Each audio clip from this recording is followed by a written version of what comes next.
মেছুয়া বাজার সংলগ্ন হোটেলে অগ্নিকাণ্ডে মৃতদের শ্রদ্ধা প্রধানমন্ত্রীর। হোটেলে অগ্নিকাণ্ডে অনুদান প্রধানমন্ত্রীর। মৃতদের পরিবার পিছু 2 লক্ষ টাকা অনুদান। অগ্নিকাণ্ডে আহতদের 50,000 টাকা অনুদান। অনুদান প্রাইম মিনিস্টার ন্যাশনাল রিলিফ ফান্ডের তরফ থেকে। মেছুয়া বাজার হোটেলে অগ্নিকাণ্ডের ঘটনায় মৃতদের শ্রদ্ধা প্রধানমন্ত্রীর। মৃতদের পরিবার পিছু 2 লক্ষ টাকা অনুদান প্রধানমন্ত্রীর।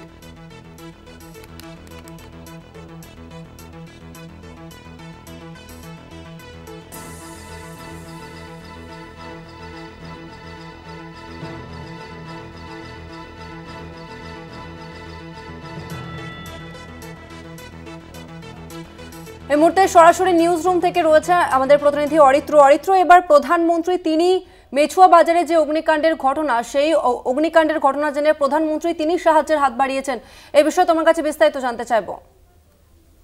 দেখো, গতকাল রাত্রে মেছুয়া বাজারের যে অগ্নিকাণ্ড, সেই অগ্নিকাণ্ডের ঘটনা কার্যত গোটা শহরবাসী এবং গোটা রাজ্যবাসীকে ফিরিয়ে দিল স্টিফেন কোর্ট অগ্নিকাণ্ডের ঘটনার এক দগদগে স্মৃতিকে।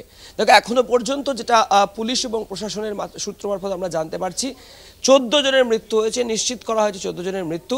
এখনো মৃত্যুর সংখ্যা বাড়তে পারে। অসমর্থিত সূত্রে যেটা আমরা জানতে পারছি যে আরও একজনের মৃত্যু ঘটেছে এনআরএস হাসপাতালে চিকিৎসাধীন থাকাকালীন। দেখো, গতকালকে 6 তলার একটি রুমে মূলত প্রথমে আগুন লাগে এবং সেই আগুন ছড়িয়ে পড়ে বিস্তীর্ণ এলাকা জুড়ে। সেই আগুন থেকে বাঁচতে অনেকেই ঝাঁপ দেন এবং যেটা আমরা দমকল ও পুলিশ সূত্রে জানতে পেরেছি যে বেশ কিছুজন সিঁড়ি দিয়ে নিচে নেমে আসার চেষ্টা করলে এই যে অগ্নিকাণ্ডের ভয়ঙ্কর ধোঁয়া, সেই ধোঁয়ায় কার্যত দম বন্ধ হয়ে তাদের মৃত্যু হয়েছে। তবে এত বড় অগ্নিকাণ্ডের ঘটনা, সেই ঘটনায় কিন্তু প্রধানমন্ত্রী তিনি শোক প্রকাশ করেছেন, মৃতদের প্রতি শ্রদ্ধা জানিয়েছেন এবং প্রাইম মিনিস্টার অফিস অর্থাৎ পিএমওর তরফ থেকে কিন্তু prime minister national relief fund যেটা রয়েছে সেখান থেকে মৃতদের জন্য 2 লক্ষ টাকা এবং যারা অগ্নিকাণ্ডে গুরুতর আহত হয়েছেন তাদের জন্য 50,000 টাকা ক্ষতিপূরণ ঘোষণা করা হয়েছে। থেকে এখনো পর্যন্ত যেটা জানতে পারা যাচ্ছে যে 14 জনের মৃত্যু হয়েছে তাদের পরিচয় সকলের এখনও স্পষ্টভাবে জানা যায়নি। তবে তামিলনাড়ু, অন্ধ্রপ্রদেশ সহ ভিন রাজ্যের বেশ কিছু জায়গার বাসিন্দা সেই হোটেলে ছিলেন এবং সর্বমোট 42টি ঘরে 88 জন আবাসিক ছিলেন, যাদের মধ্যে 14 জনের মৃত্যু এখনও সরকারি তরফ থেকে নিশ্চিত করা হচ্ছে।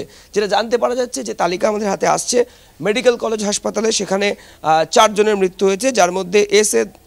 মুথুকৃষ্ণন 61 বছর বয়স, 3 জন অজ্ঞাত পরিচয় ব্যক্তি রয়েছেন যাদের বয়স যথাক্রমে 45, 51 এবং 55। এনআরএস হাসপাতালে মৃত্যু হয়েছে আরও বেশ কিছু জনের, তার মধ্যে রয়েছেন দীপ্তেন্দ্র রাম, যার বয়স 46, পি রাউত নাবালিকা, তিনি 3 বছর 8 মাস তার বয়স, পি দিয়া 8 বছর, তিনিও নাবালিকা। এছাড়াও প্রণয় পাঠক 13 বছর বয়স, আরাধ্যা আগরওয়াল 22 বছরের রয়েছে। এছাড়াও আরজিকর হাসপাতাল, সেখানে দেখা যাচ্ছে রাজেশ সন্তকার, যার বয়স 61 বছর, নীরাজ কুমার, যার বয়স 20 বছর। এছাড়াও অজ্ঞাত পরিচয় পুরুষ, যার বয়স 56 বছর, আরও একজন অজ্ঞাত পরিচয় পুরুষ যার বয়স 34 বছর এবং আরও একজন অজ্ঞাত পরিচয় যার বয়স এবং তাকে এখনও সঠিকভাবে কিন্তু আইডেন্টিফাই করা যায়নি। পুলিশ সূত্রে এই যে ঘটনা, এই যে সামগ্রিক মেছুয়ার যে হোটেলের ঘটনা আগুন লাগার, সেই ঘটনা ইতিমধ্যে স্পেশাল ইনভেস্টিগেশন টিম ফর্ম করা হয়েছে, যেখানে ডিসি সেন্ট্রাল সহ কলকাতা পুলিশের উচ্চপদস্থ আধিকারিকরা থাকবেন এবং কিভাবে এই অগ্নিকাণ্ডের ঘটনা ঘটলো সেই বিষয়টি তারা খতিয়ে দেখবেন। এছাড়াও 8 জনের মৃতদেহ এখনো পর্যন্ত যেটা আমরা জানতে পারছি শনাক্ত করা হয়েছে।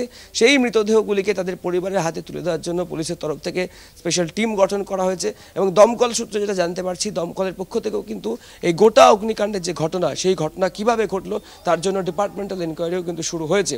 ফরেন্সিকের পক্ষ থেকে আর কিছুক্ষণের মধ্যেই ফরেন্সিক আধিকারিকরা তারা পৌঁছে যাবেন ঘটনাস্থলে এবং পুরো হোটেল থেকে তারা নমুনা সংগ্রহ করবেন। নমুনা সংগ্রহ করে সেগুলি ল্যাবরেটরিতে পাঠানো হবে এবং তারপরেই কার্যত স্পষ্ট হয়ে যাবে যে কিভাবে এই অগ্নিকাণ্ডের ঘটনা ঘটলো। কিন্তু এরপরেও যে বিষয়টা সামনে আসতে শুরু করেছে যে গত 6 মাসে কলকাতা শহরে কিন্তু প্রায় 12 থেকে 13টি ভয়ঙ্কর অগ্নিকাণ্ডের ঘটনা ঘটেছে এবং যেখান থেকে কিন্তু রাজনৈতিক দল বিরোধী যারা রয়েছেন তারা প্রশ্ন তুলছেন যে তাহলে নিরাপত্তা কোথায় রয়েছে। যদিও এই বিষয়টি এখনও স্পষ্ট নয় যে এই মেছুয়া বাজারের অগ্নিকাণ্ডে নিরাপত্তার গাফিলতি ছিল নাকি দুর্ঘটনাবশত অগ্নিকাণ্ডের ঘটনা ঘটেছে, সেটা তদন্ত হলেই সামনে আসবে। তবে সব মিলিয়ে দেখো, যেটা বলতেই হয়, এই কলকাতার বুকে ঘটে যাওয়া গতকাল রাত্রের যে অগ্নিকাণ্ডের ঘটনা, সেই ঘটনা কিন্তু ফিরিয়ে আনলো বেশ কিছু বছর আগে এই কলকাতা শহরেই স্টিফেন কোর্ট অগ্নিকাণ্ডের ঘটনাকে। ধন্যবাদ তোমাকে অরিত্র। আমরা কথা বললাম প্রতিনিধি অরিত্রের সঙ্গে। আরও একবার জানিয়ে রাখবো, বড়বাজারের মেছুয়া ফলপট্টির হোটেলে ভয়াবহ অগ্নিকাণ্ডের ঘটনা এবং সেই ঘটনায় 14 জনের মৃত্যু হয়েছে এবং তার মধ্যে 8 জনের দেহ শনাক্তকরণ করা গিয়েছে এবং এদের মধ্যে 2 জন শিশু, 1 জন মহিলা এবং 11 জন পুরুষ রয়েছে বলে জানা যাচ্ছে। এবং এই ঘটনায় অগ্নি নির্বাপন ব্যবস্থা নিয়ে প্রশ্ন উঠছে। এরই মধ্যে নিহতদের পরিবার পিছু 2 লক্ষ টাকা এবং আহতদের চিকিৎসার জন্য মাথা পিছু 50,000 টাকা ক্ষতিপূরণের ঘোষণা করলেন প্রধানমন্ত্রী নরেন্দ্র মোদী। প্রধানমন্ত্রীর ত্রাণ তহবিল থেকে এই সাহায্য করার কথা জানানো হয়েছে।